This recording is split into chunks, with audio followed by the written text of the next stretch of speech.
Binanggit ko sa kanya yung tungkol sa reincarnation. Nagalit. Sabi pa nga niya sa akin, babaliw na daw ako eh. Umalis bigla. Iniwan ako. Tol, ako naiintindihan kita. Pero sana ilagay mo naman ang sarili mo sa kanya. Ikaw din naman siguro, di ba? May nagsabi sa yung reincarnation lang kayo. Eh, iisipin mo, baliw ang kausap mo. Hirap din kasing paniwalaan. Ikaw nga mismo, hindi ka naman sigurado, di ba?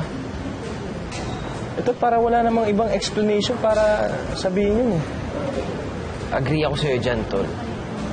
Pero hindi mo pwedeng pilitin ang pananaw mo sa ibang tao. Sa bagay, mabuti na yung ganito.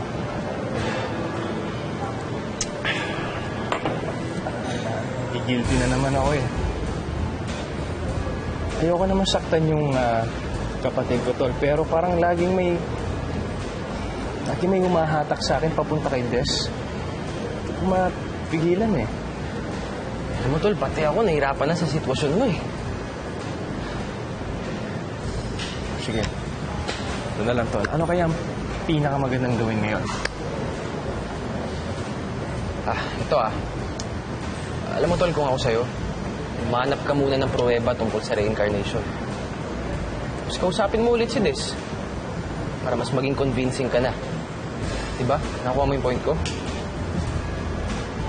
Tol.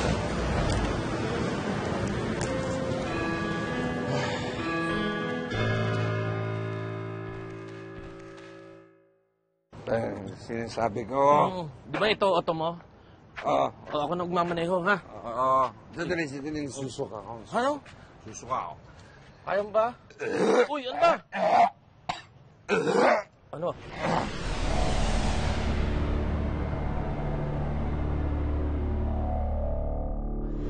Kanina ako nakaspas. Ngayon. Ano ba? Pas. Kailangan lang tulong ng kasama mo?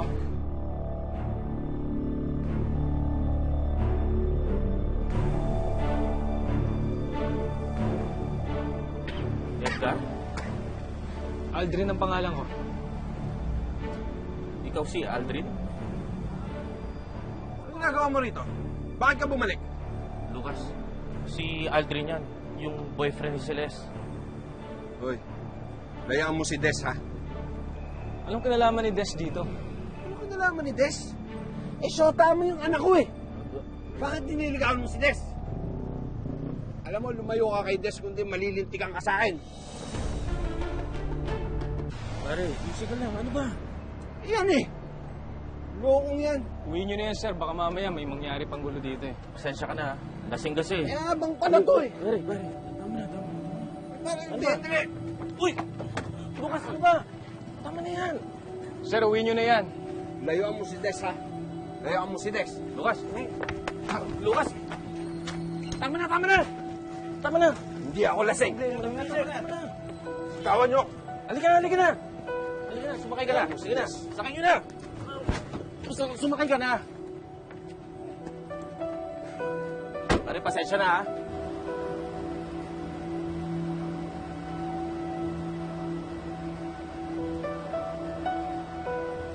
Tinirang ng lalaki.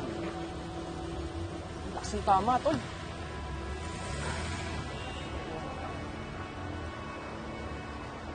Hindi lang lasing to at kung di lang tatay ni Celeste, baka pinatulang ko na eh. Pasensyahan mo na. Customer naman natin yun.